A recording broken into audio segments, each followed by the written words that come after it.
Dalam rangka mempersiapkan asesor PLPG yang lebih mumpuni, FKIP UNS menyelenggarakan pembekalan kurikulum 2013 bagi asesor dan calon asesor PLPG di Aula Gedung F FKIP UNS. Acara ini berlangsung selama 2 hari, yakni mulai tanggal 15 sampai dengan tanggal 16 Agustus tahun 2013, yang dibagi menjadi beberapa sesi. Sesi pertama adalah sesi bersama bertempat di Aula Gedung F FKIP UNS, dan sesi kedua yang membagi peserta ke dalam beberapa kelompok berbeda tempat sesuai dengan bidang masing-masing. Hadir sebagai pemberi materi, Kepala Badan Pengembangan Sumber Daya Manusia Pendidikan dan Penjaminan Mutu Pendidikan atau BPSDM PMP Kemendikbud, Profesor Dr. Syawal Gultom MPD, yang menyampaikan tentang seluk-beluk kurikulum 2013 agar para asesor PLPG memiliki persepsi yang sama mengenai kurikulum tersebut, sehingga ilmu yang diperoleh akan dapat ditransfer dengan baik kepada para guru diklat PLPG yang nantinya akan mengimplementasikan kurikulum tersebut. Tindaklanjuti sosialisasi ini, bahkan ranahnya bukan hanya ke PLPG saja, tapi ranahnya juga ke dalam FKIP sendiri, sehingga sebagai rekonstruksi kurikulum FKIP menjadi penting artinya. Jadi dengan adanya diskusi selama 2 hari ini sangat bermakna bagi kami untuk merekonstruksi kurikulum. Ini salah satu yang kami catat langsung, kami tangkap pada hari ini. Jadi ini jadi tindak lanjut nyata dari FKIP. Ya kita akan sesuaikan. Ya sekarang pembelajaran yang lebih menggunakan pada kognitif, mesti 3 aspek harus kita tekankan. Jadi keterampilan, kemudian sikap itu ya harus kita kuatkan. Itu mau tidak mau. Karena paradigmanya kurikulum 13, ketiga aspek harus simultaneously dilakukan. Ada 4 unsur yang akan menentukan implementasi dari kurikulum 2013 ini, yakni guru bidang studi, guru bimbingan konseling, kepala sekolah, dan pengawas sekolah. Jadi kurikulum 2013 ini hanya pintu masuk untuk memperbaiki kultur sekolah, memperbaiki budaya sekolah.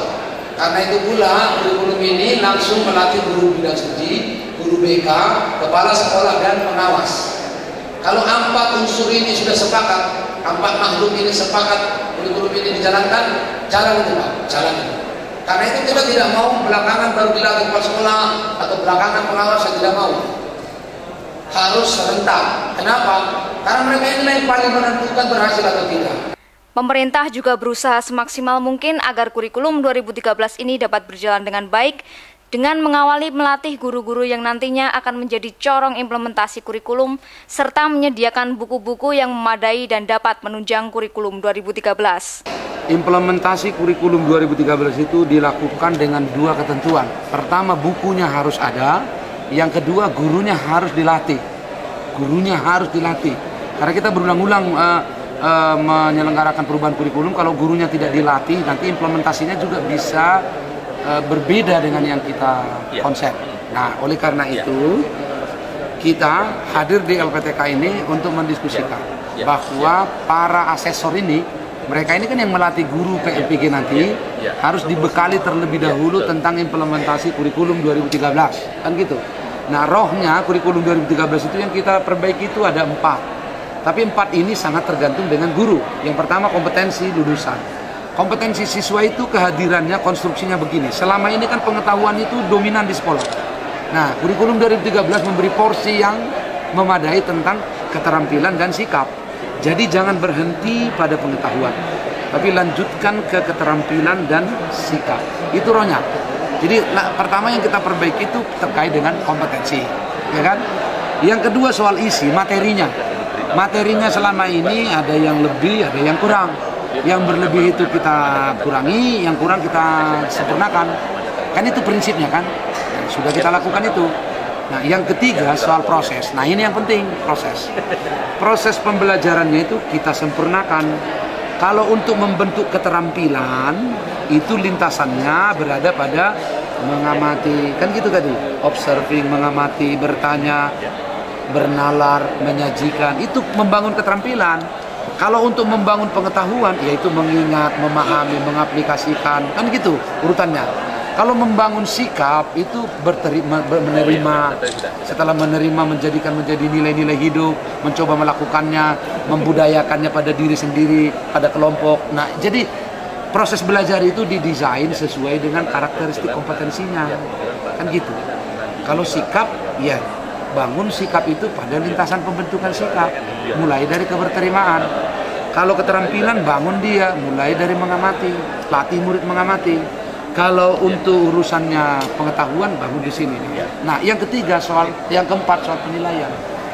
Nah, penilaian selama ini dominan penilaian pengetahuan, karena itu mengandalkan tes, ya kan? Tes saja yang banyak kan. Nah, di kurikulum 2013 itu tidak. Keterampilan dinilai dengan portofolio, sikap dinilai dengan portofolio, keterampilan dinilai dengan pedoman pengamatan. Makanya disebutkan authentic assessment itu kan di situ. Harus ada pedoman pengamatannya gitu.